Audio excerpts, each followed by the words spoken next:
life in terms of, so I consider her on me. So I'm very interested in having this exchange with her today. So without further ado, I introduce you to Face yourself and talk to us a bit about your experience with these last months.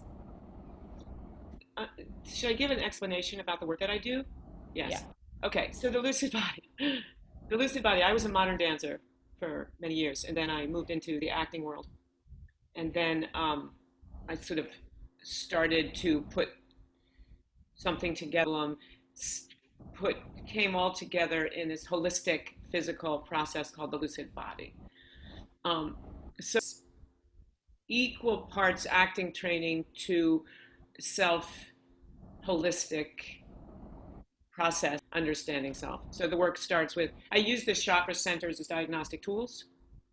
The first part of the work starts with the self, and we diagnose, we use the Jungian psychology, and we use archetypes, understanding large prototypes, universal, and diagnosing themselves, the first semester of the work I do, which means what are the physical, emotional habits that your body is holding, and without judgment, why?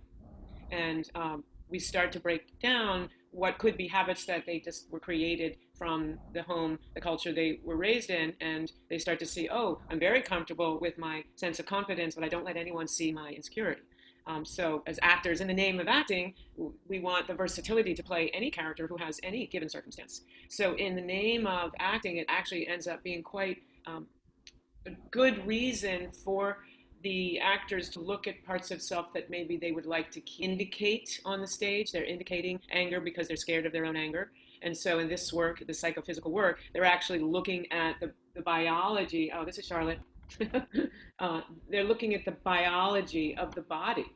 So the somatics of the body, and getting and this is where Sita and I cross, it's like giving them the tools to come into a volatile, arrogant, suicidal character on a biological place, and then have the tools to re-regulate and come back, so that they can and be first and foremost aware of how to keep their own central channel, their own sort of regulating the nervous system. So, having said that, this is an important time for the work, I think. Sita, you want to bust in with a question, or I should think I if you could keep say a going? little bit to us, Faye, how you moved into these last 5 months, what were the stages of progression in your thinking when you were moved suddenly out of a classroom into a Zoom room, and yes, and then opening up the discovery since then about possibility. And you told me earlier that your situation has changed as well. You're now also teaching in space again, which I We're still am doing not. some So live and some virtual, but I think because I do a lot of international teaching, I was aware of like coaching someone who's on a film, and suddenly I'm doing the work with them physically on Zoom. So I did start that way. So I had a little bit of prep before this pandemic hit. Then when the pandemic hit, NYU didn't miss a beat. We had to move on to Zoom. Maybe we had 2 days off, and suddenly the school was closed down, and we all had to move on Zoom. And I would say the learning curve, it took about a month for me to figure out how do I get what used to be extremely intimate personal journeys with each. And so it goes quite deeply into places that they need support. They need my presence, usually my hands on. I do a lot of energetic work. Usually I can be like, okay, now you need to sit down. Okay, don't go any further. So I'm the one kind of assessing how they can go into an area and pull out. So, the fear, and this is, I guess, the artistry of it now, because now I've been teaching full on virtual for about since April, and I think that it's possible, but as a teacher, I have many more. I'm just so much more careful. So there's something we do now, and you need regrounding. I can see them.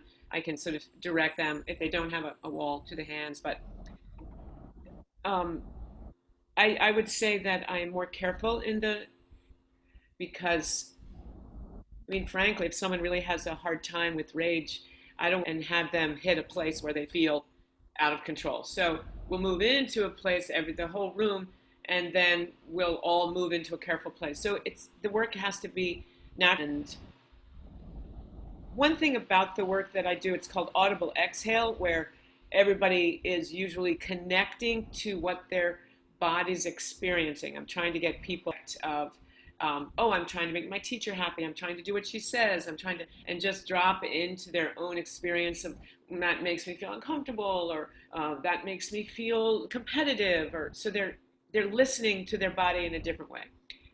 I feel actually improving because everyone's muted and I can't hear them and nobody can hear them. And therefore, when they are doing their initial warm up, and some of them have roommates, and so they try to have a private room. I find that there is less judgment about each other because they are so focused. I am watching that own space and then pinning them and saying, okay, I'm working with just one person. And then I can see where they have shied away from and where they're working from. So, and the breakout rooms are also a good place for people to work privately where I can then come into the breakout room, but they're not. I have a question here, Faye, to ask. Do you find that the breakout room, because I was very excited about the breakout room in the beginning, then I realized the breakout room is Yeah.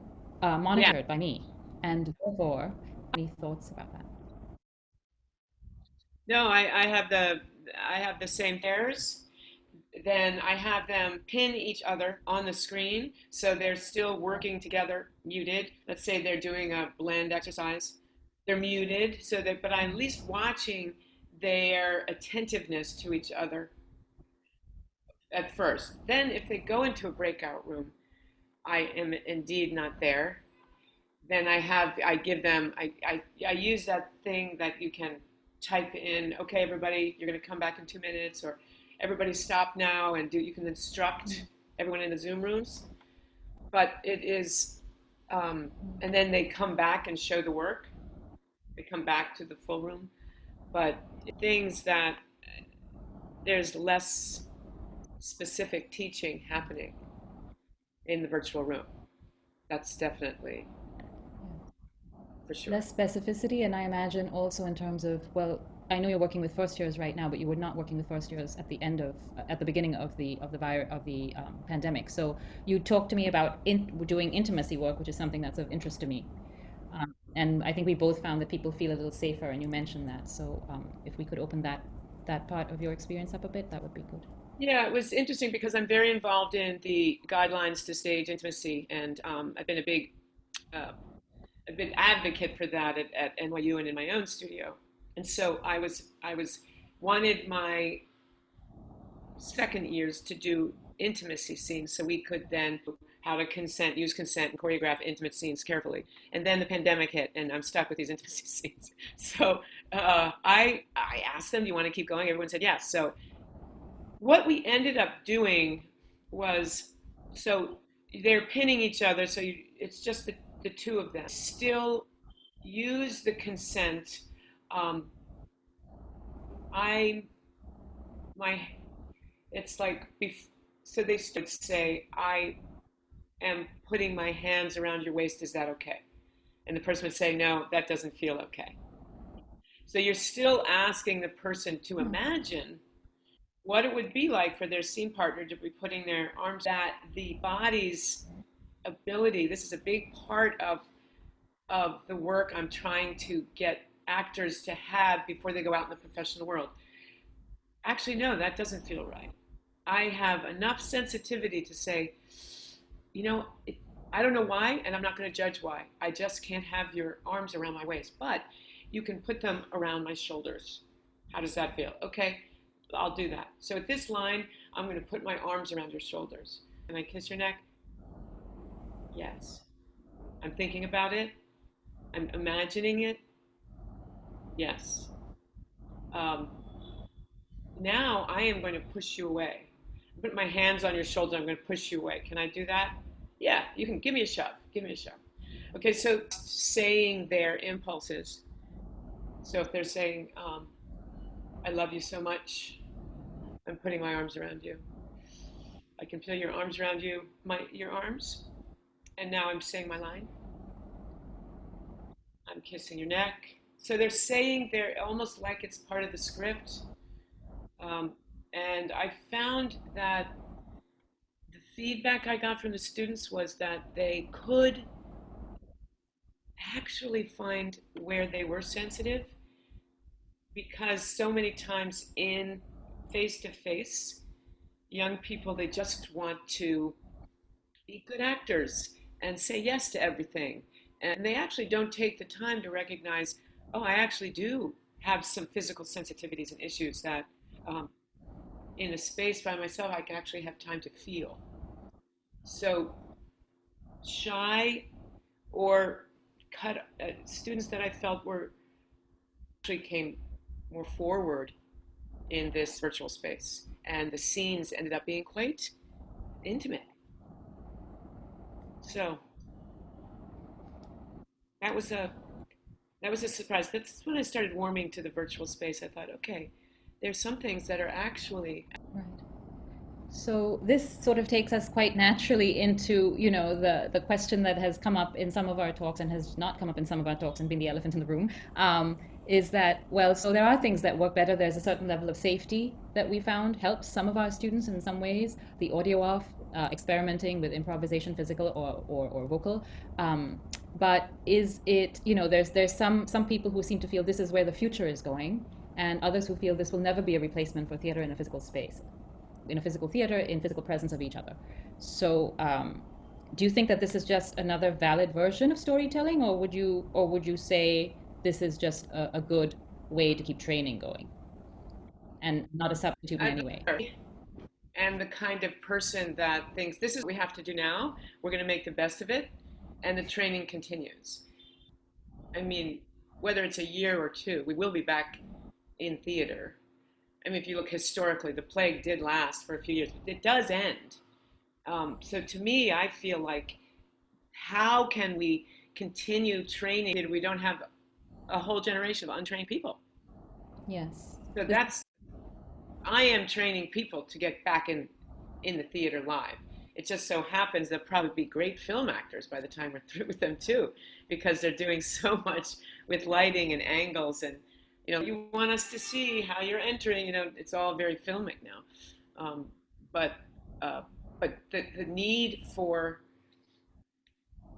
them to, I mean, reach an audience way out there, vocally way out there, I worry about that. And so it feels like, I mean, I've seen film actors come to Broadway and fall flat. Like, I can't see them. I can't see what they're doing. Their choices are so small. Yeah. Their voices are so small. They are expecting me to read their physical, energetic choices. I can't see them. So for me, I feel like I want the actor to say, if their character has an underbelly of distress, but is covered with a persona, I want them to really work that underbelly so that the audience is anticipating it and feeling it. And that's a lot of work. That's physical knowledge, that's physical specificity has to be done. So by the time they get back onto the stage, their specificity will reach that audience in the back row. As opposed to, the worry is that with this Zoom room, all their choices are very small. This naturalistic acting suddenly becomes very small, and there's no real choices being made about the given circumstances and about the character, the body of the actor being quite different than the character's body. Right. So, yeah. No, it's great. It's great. It also, something that I found is, I mean, I've done less of the film work on, in general. That's not my area of expertise. But something that I found in trying to figure out for the first time, since my last talk, I've tried to figure out for the first time, and they were shooting their showcase scenes, which kind of, at least they think, decide their future. So it was a big deal to them, right? And they're shooting them not in the same apartment. They're in two different apartments doing a scene. And the thing that I've discovered that's really interesting, and I'm interested in hearing what you have to say about it, Fay, is that I've figured out using the senses, and you talked about this with the intimacy work, that using the five senses. So if they close their eyes and listen to each other and allow themselves to be affected in that way, then dealing with being affected by a partner that they can't see while they're shooting their scene and only hearing the voice, because technically that they would only hear their partner respond. So I've really heightened use of the senses, and I don't know, it was very, very, very useful um, to elicit Absolutely. What a good, response. yeah, so that they have so all of the showcase scenes that they couldn't see each other. Only one of the scenes was So the nuance of the voice would have to create the full intention. of the imagined partners. So we rehearsed them together on Zoom, but we had to get them ready to not see. So, seeing has a sensory something that you can then recall. So it's a lot of imagination and sensory work. And I'm working actually much less big physically because I'm actually nervous about keeping them safe. Yeah, you mean you feel like if they work in a large physical way, um, they're going to reach places that are unsafe for themselves. Well, I don't actually trust them to know um, how to let me know before they get beyond a point where I can help them when I'm not in the same room with them.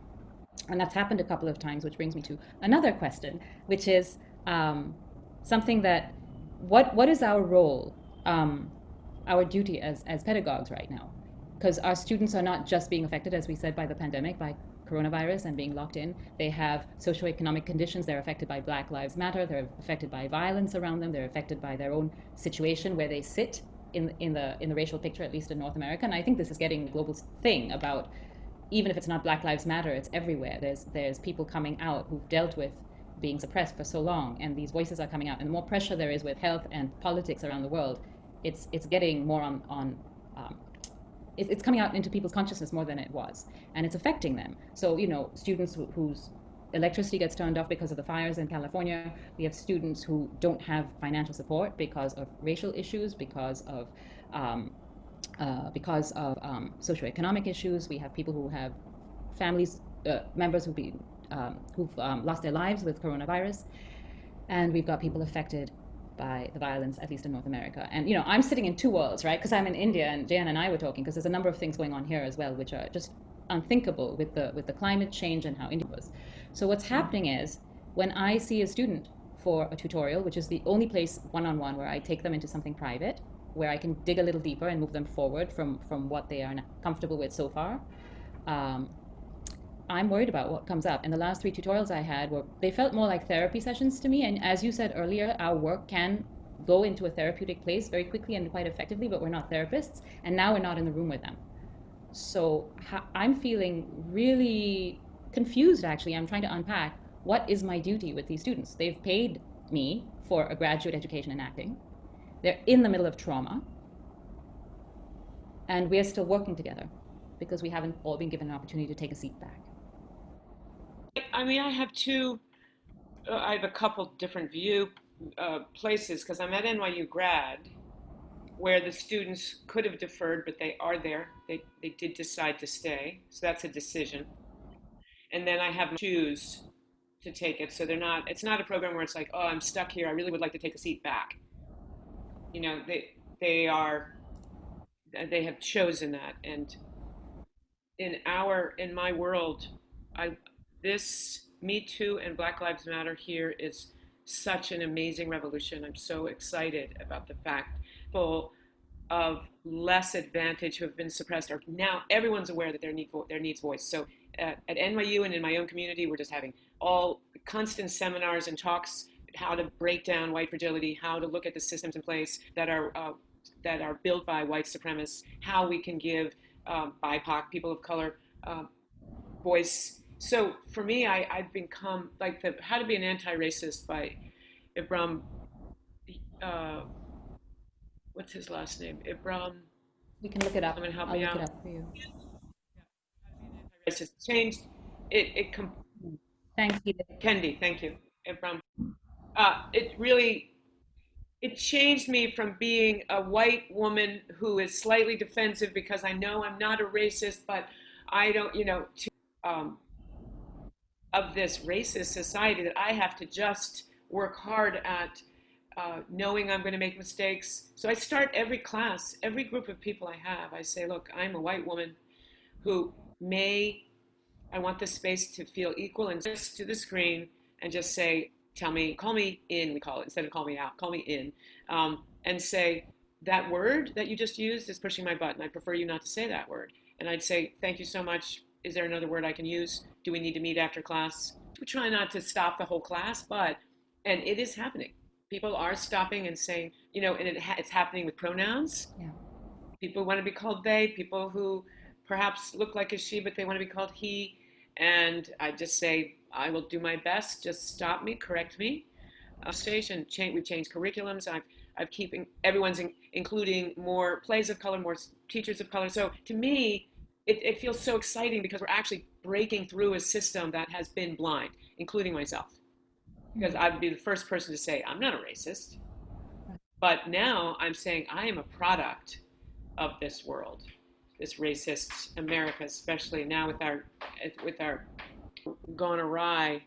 And so, see, to speak to what you're saying, I'm a big believer that acting training is people training. And I feel like it's giving them an opportunity to work through it.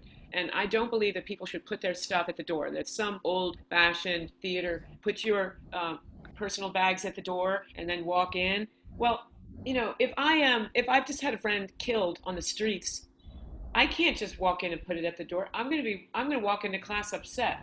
I'm going to see her. Do you need to meet with me privately, or do you want to work through this? Use your upset, use it, and like if I'm upset with the loss of a friend, then I'm going to use that energy of the heart, take that energy, and I'm using it, and I'm actually in a holistic way. It's much healthier than sitting in trauma alone in my room. So I think that this training is vital because they're collecting. And as you said, they're only coming in on is aware that they're on the phone and keeps addressing them. I mean, I noticed it in New York all the time. When New York has a crisis, New Yorkers, instead of being there pissy, and I'm finding that we know that we're fragile, caretaking. That is a very productive way to look at it. We have a question. I see your name. I'd hear more about new environment, both face to face and on. So the work that I've layering of the psychophysical. So Dubois is extremely so her root, her sense of if I were to do my language, I would say her first chakra is imploded, right? She's not grounded. So we would just rehearse that state of being. I would rehearse the actor in that state of being until I believe them, on screen or live. I'd be like, okay, I can see you're indicating that you're nervous, but it changes your breath. Now, this is a great example of, in these traumatic times, if I see someone going into that nervous state and it's obviously hitting a place that actually they're living right now, say, let's not actually do that layer. I don't think your physical body can handle that layer. I can kind of see that it's making you go. For example, I was working with a student, and the character under layer was loneliness and grief. And the student was, of course, alone in her own apartment. I said, no, feel the loneliness. I was coaching her into, I don't want you to indicate loneliness. I want you to feel what it means, like loss. And she dropped to the ground, started sobbing, would not stop sobbing. I said, that's good. Just let it out. Let's just keep crying. Just let it, that total, I just stood with her. And then when she stood back up and she put her hands on the wall, so that's a re-regulating the nervous system, palms down. Another way to regulate the nervous system is to start to look at things like, there's a plant, that color is blue, there's my coffee cup, and you get into the cognitive, get somebody out of a place of panic. It turns out she wasn't so homesick that the next day she flew home. So even though that felt like a very dangerous place, she learned something that maybe she would have been suppressing had she not gone there. So I was happy that. Yeah. So this is where I had two of those this week, and I wasn't able to do the work. I was just able to be with them and get them. My first concern was grounding them, and that's where I start to then come out of my classroom when I'm done for the day or night, as it is here. That I'm asking, have I just done therapy or am I teaching? Because it does feel different than when it happens when I'm in a room with them.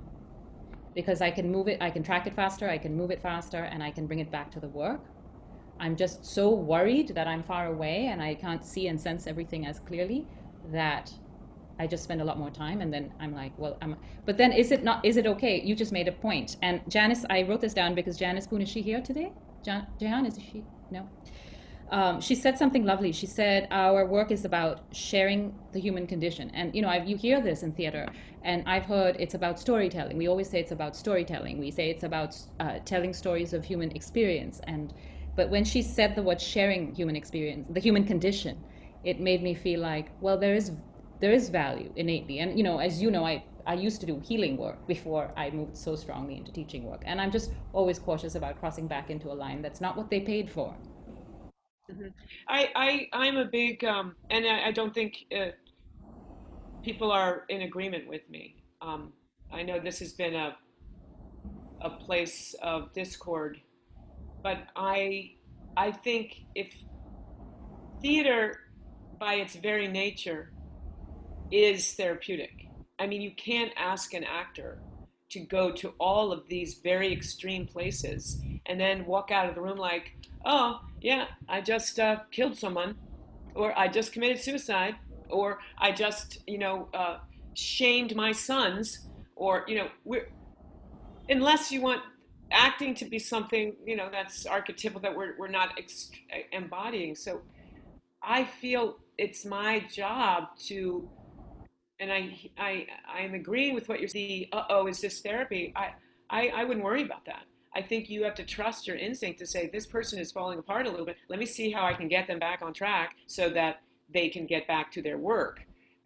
Therapy, I'm not a professional therapist. Therapy is, okay, we found a place that we realize you need therapeutic assistance outside of class. I can help you Yeah. see that. Yes, and I do a lot of that referring, but with them on that side of a screen in another country, it's It's hard to see or hard to say, or it's also I just don't feel like the institution, and I just want to clarify for you because I'm not sure if, and Jehan, correct me if I'm wrong. I think that we're talking to a lot of people with us today are really working in studios. They're not working in universities like you and I are. yeah. So we're talking to people who are concerned a lot more with those kinds of questions of what happens in a studio, and I think that There's a it mix. is There's a relevant mix. even more. Did someone jump in? Yes, There's a Jehan. mix. There's a mix of people. I just I just feel that the institution I'm at has a certain kind of a holder for a container, therapeutic referrals, etc., for our students. In a studio, there's less of that capacity because people are coming and going. The programs are shorter, or we know them less. Um, and I'm now in a similar situation where I'm saying like I can't rely on the container of the university because this person isn't even living anymore in New York. They're not going to be back for a year. They're studying with me. They're in a place I don't understand, in a culture I don't understand, in a situation I don't understand.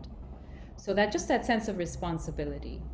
Um, I am really bad at reading the chat while I'm talking. So Jehan, you've said something about this. You had Yeah. So a you there are a had couple of asked. questions, I think, but the one that I was wondering about, yeah, Faye, I mean, for you as a teacher, wasn't that a scary moment for you as a teacher?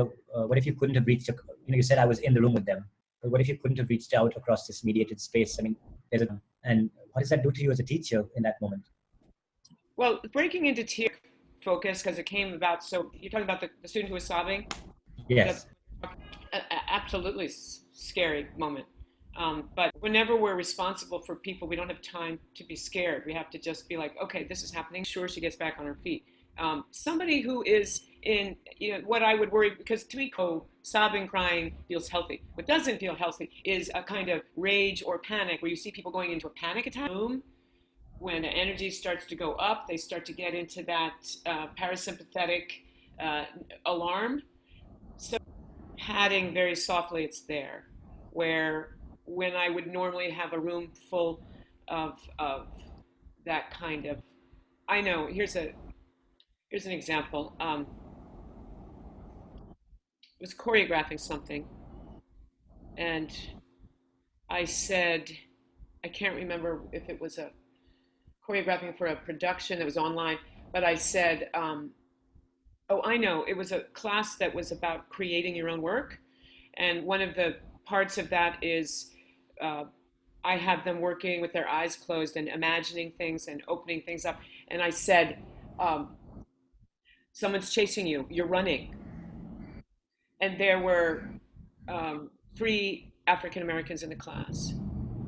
And afterwards, they were really turned on and angry and upset. And I had them put their hands on the wall. I had to apologize.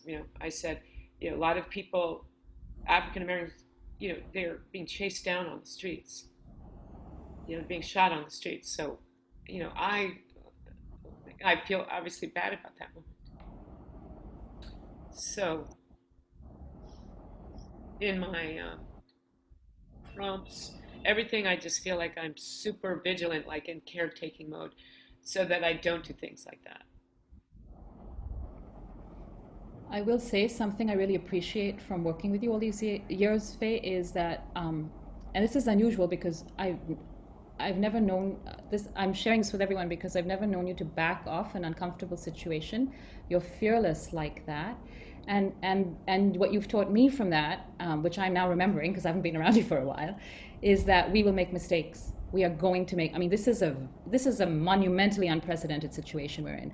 As it is, as acting teachers, we're dealing with the human condition all the time. It doesn't matter whether we do voice, movement, acting, scene work, you name it. We are constantly moving people into things we don't know who we're dealing with until we know more about them, and we are going to make mistakes. So being able to stay there and say that was a mistake, and let me get you the help that I can now, and I'm going to stay here until I take responsibility for what I brought you into. Yeah. Right.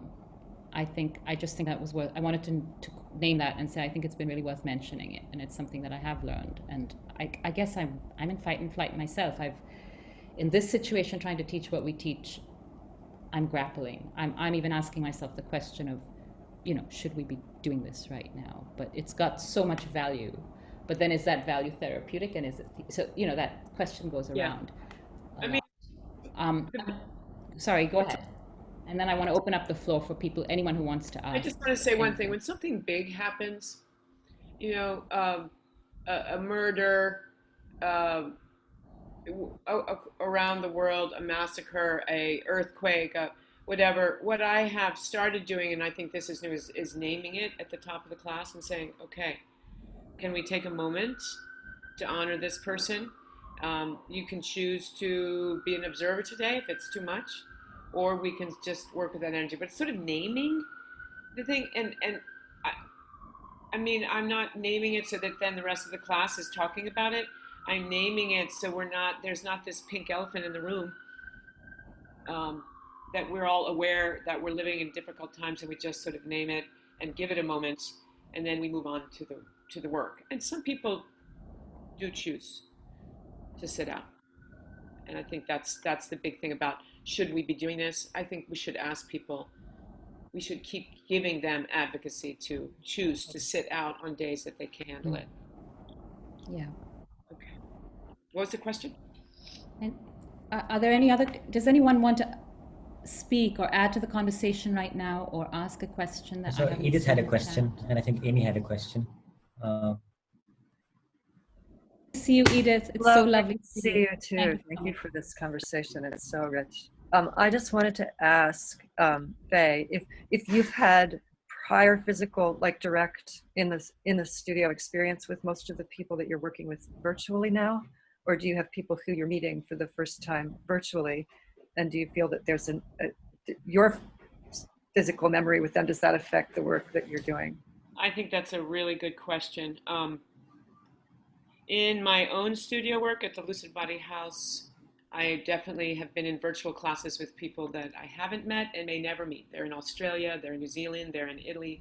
It's a kind of cool that I can be teaching internationally like that. But now at NYU, I have a hybrid, so I have some live classes and some virtual. And I tell you, when I met them live, I didn't recognize, not just because of the mask, because their energetic body was different than their virtual body.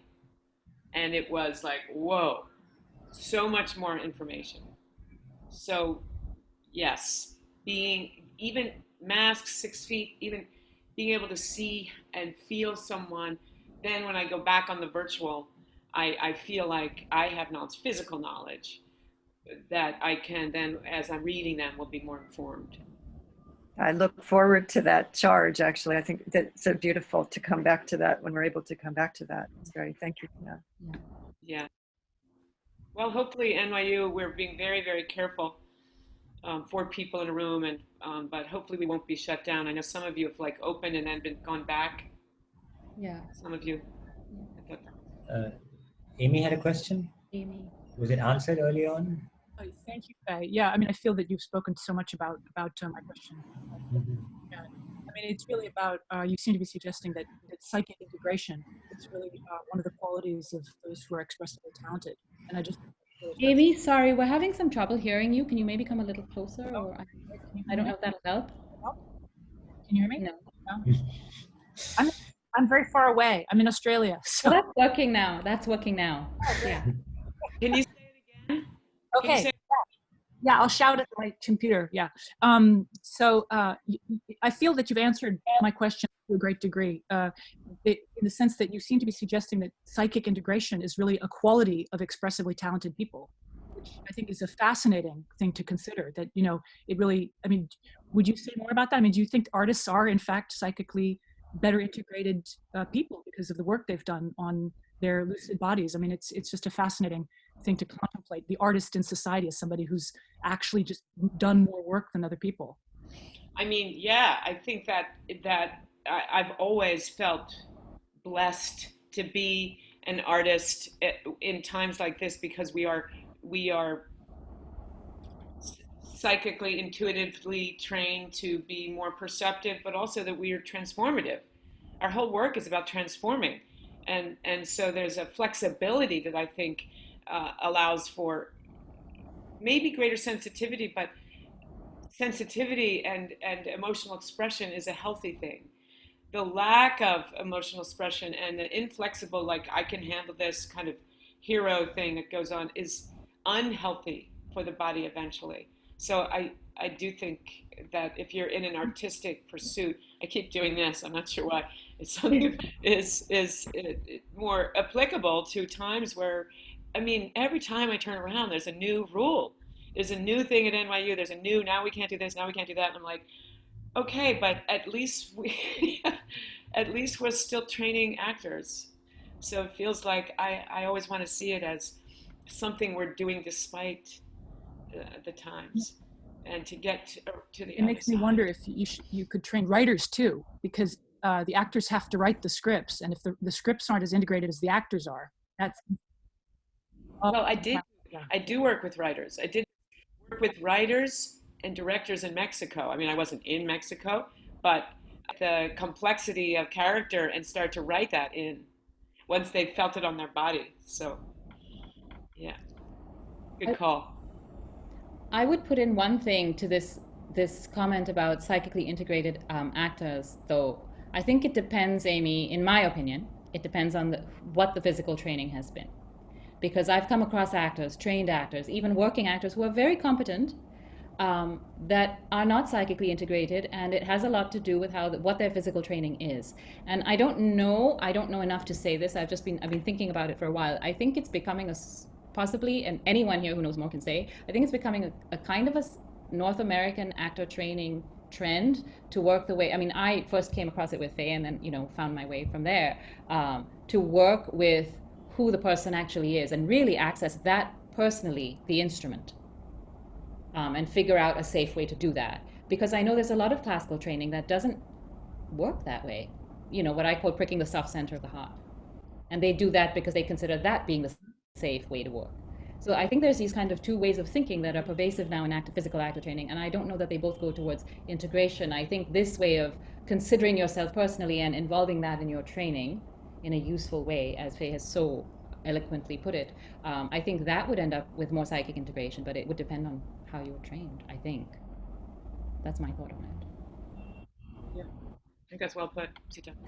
Some training avoids that. I think the more old-fashioned kind of, I think the British way, I was in London for quite a while studying, and there's a sense of, don't get yourself involved. This is acting. Don't get yourself, you know, and it never quite hit me like, but I am involved. But it's my body, it's my voice. I'm not looking at the chat at all, so No, no, you shouldn't. I don't know if I Yes. should be. Is Aiden? Yes. Yeah, no, just to come in, it's interesting. That's a really astute observation, Faye, and it's. I mean, Again, we're having a hearing issue, Aiden. Louder, maybe louder. you hear me now? No, I just wanted Yeah. to respond to Faye's quite very astute observation of the British training tradition. Of course, is evolving and changing all the time. I teach acting at the Institute of the Arts Barcelona, which the acting faculty prides itself on being very much of the UK British classical tradition. That's kind of its aesthetic. But it's true what you say, but also there's a very strange mix of kind of fear and fetishization of the American way of training to the two British actor trainers. They're kind of in awe of it and kind of excited by it, but very fearful of it and very suspicious of it. It's a very British way of thinking. And they've appropriated a lot of that tradition. They've appropriated a lot of the post-Stanislavskian, method into their own trainings, but kind of given it a classical, slightly more respectable and less, more grown-up, stiff upper lip kind of. Yeah, that's interesting. And honestly, that's what I experience on a day-to-day basis. I've worked internationally. I've worked all over the world. I'm Irish myself, and then Ireland is interesting because it's kind of both. But that's just that just tickled me when you said that. Yeah, very astute. Sanko Felix, he's Brazilian, but he's brought the lucid body to Barcelona. If you're ever interested, I'll introduce you because he goes to Portugal, Barcelona. He travels all over. I'm going to do. I was not as I've heard of it, but I'm not as aware of it as I'd like to be. I have a strong background in body mind practices myself. I'm a qualified.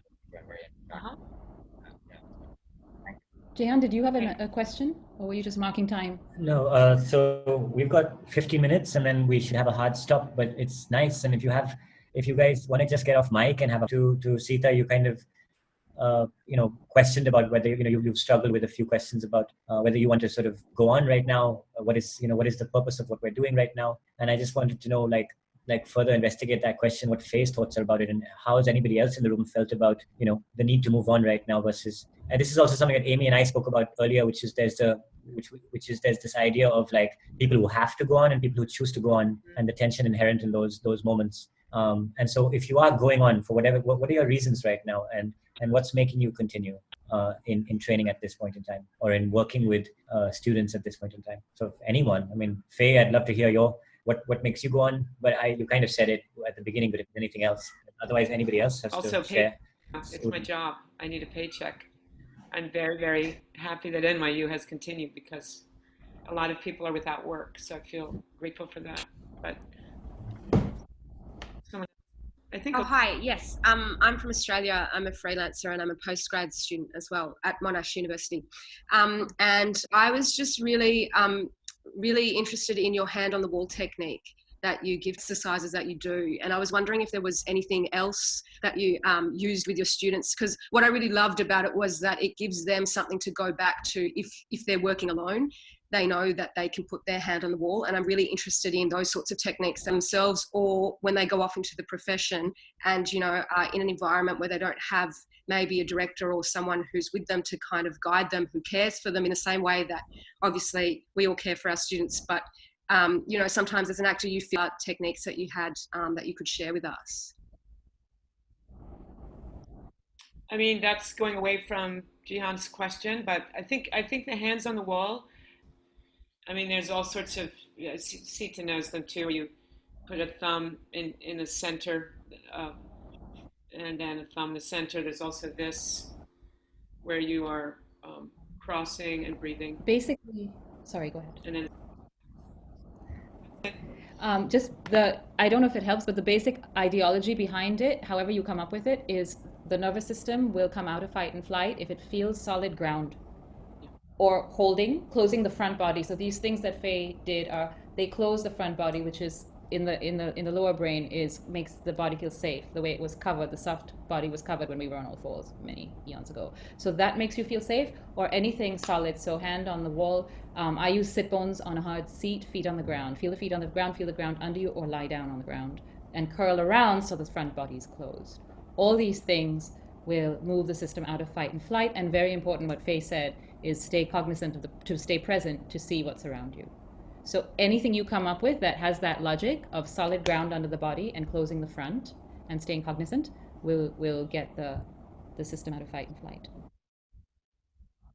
And I also think that to make it part of the training, to say that everyone put your hand on the wall now, because what happens, or put your hands on the wall is a trigger for African Americans. So now I say palms, feel your palms on the wall. So it's not like hands up, hands on the wall. But if everyone if it's part of the training, handing it, because a lot of people will think I'm fine, I don't need to reground, and they don't actually ever take the time to learn to regulate. So I think it's part of the training, just like a plie would be in the ballet class. It's like now we all go to the wall, now we all do this, and so they get used to that. So then when the time comes and they actually do need it. Thank you for saying that. It's irresponsible, in my opinion, to train an actor, the work of acting, without teaching them how to regulate their system. Re-regulate. No, I know, I agree. Anyone else wanted to ask anything new or say something about Jehan's question about why we continue? We'd love to hear. I had a question. Yeah, Kaliko. The question is, what happens when there is you encounter there's a student that you feel has a lot of resistance to access a particular place, and how do you deal with that, given that training is for a very limited amount of time? I feel that sometimes when there is trauma, accessing that place takes a really long time. So what happens then? I mean, that's the crux of the beginning of the work. It's finding what's playable and what is not playable. Playable means, I think, like you say, oh, there's been a trauma. There's been either recent or past, or even worse, undiscovered trauma. And that is, I think, the teacher's responsibility to fake it till you make it. Fake it till you make it means the student says, I feel numb there. I have no idea, let's say, how to be to be sensual. Okay, so I'm not going to pry, I'm not going to ask questions, but I'm just going to say, well, let's just move it, let your body do it, even though you're not connected to it, and see if something happens. But let's not, in a way, put a big red marker on it, because that makes them more self-conscious of it. Yes, a lot. Yes, help? absolutely. It's personally helpful and teaching-wise. Thank you. I think, Monica, you had a question? Or something to share? Yeah? No? Okay. Kunal? Yes. I'm Kunal. I'm an actor trainer at Royal Center School of Speech and Drama. Like, I'm going to talk about the triggers that African American have. When you're doing the chase scene, or maybe you're asking them to put their hands on the wall. So, out of the certain things in them, do you try to elevate them out African American? No. In time, I think people need to understand and be allowed to understand the traumatic history that they have. And that I think it needs to be honored. If there's a trigger, it's my responsibility not to trigger them. Centuries expected them to walk into a white room and play by white rules and have white people say things that are not sensitive to the fact that they've been, from slavery on, they've been put down, they've been cut out, they've had so many disadvantages. And I think now, as we unpack those bodies, that's what I feel acting training is unpacking the personal history and the ancestral history of each and used.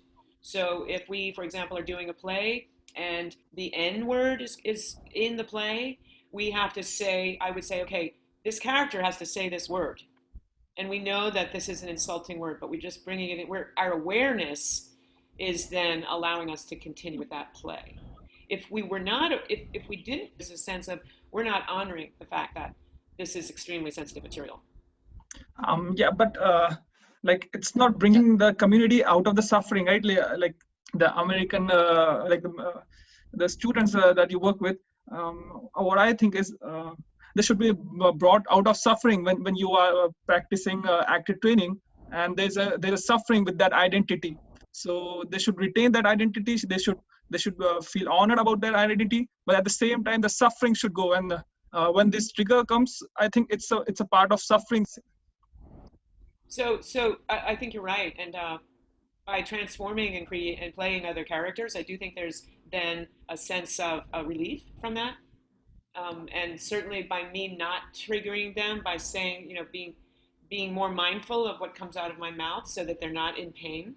And I wouldn't say that my students are, I think they're extremely joyous. There is just an awareness now that their bodies are holding a history that mine is not. Okay. Okay, that was such a lovely conversation. Thank you, Fay, and thank you, Kunal, for bringing that up. I found that very useful. And I want to do a lot more, but we are coming to time, and Jehan needs to close it out for today and tell you how you can continue these conversations. Thank you all. Yeah. Thank you so much. Yeah, first of all, thank you, Fay, so much for coming. Wisdom and knowledge to have shared with us in this short time. I wish this conversation could continue. And Sita, thank you for taking that seat and having this conversation with all of us, because I think the sharing of it is what is so valuable. And I'm really enthused by the fact that so many Fay in with their comments and their thoughts. So thank you all for this. This is the last of my curations, and from next week onwards has kindly agreed to take forward. And Amy, next week is Laszlo. Yeah, so Laszlo Perlman, and he's currently teaching. Ale, you're gonna have to help me. I know he's teaching up in. Can you hear me? Yes. He's at Northumbria University. Yes. In the north of England, in Newcastle. Yes. And Laszlo, for me, is exciting because he comes from Lecoq pedagogy, and at the same time, he's working now in a very institutional, like in a more university setup, not in a studio setup. And so those tensions that exist that Sita spoke about earlier, we can really discover them with Laszlo. The timing is the same timing as today. Yes, Amy? No, Amy? Correct. Yes. Correct. And the title of the session is Transing the Canon. Laszlo is a transgender performer who's worked a great deal in solo performance. I think he would attribute his pedagogic influences more to Viewpoints and Meisner than to Lecoq. Oh, sorry. But he did do the training. Yeah, yes. He did do the training. Yeah. But that was interesting because we even had a conversation in terms of disruption, is what is going to happen with content. And so you have to go, I know. Thank you, Fay. So everyone say bye to Fay, and I will just say the last few things, and then we can wrap up for the day. Bye-bye, Fay. Thank you so much. And to all of you, so please keep looking for these conversations. Please keep coming back. And Aiden has said this, that we should all introduce each other. So we're going to just start 5 to the hour. And then really you're the first, instead of me saying, hi, everybody, have a cup of coffee and all of that. I'll leave it to you guys to really just sort of quickly go around the room and say hi and know each other's names, etc. So that a momentum of this energies that are now happening between, with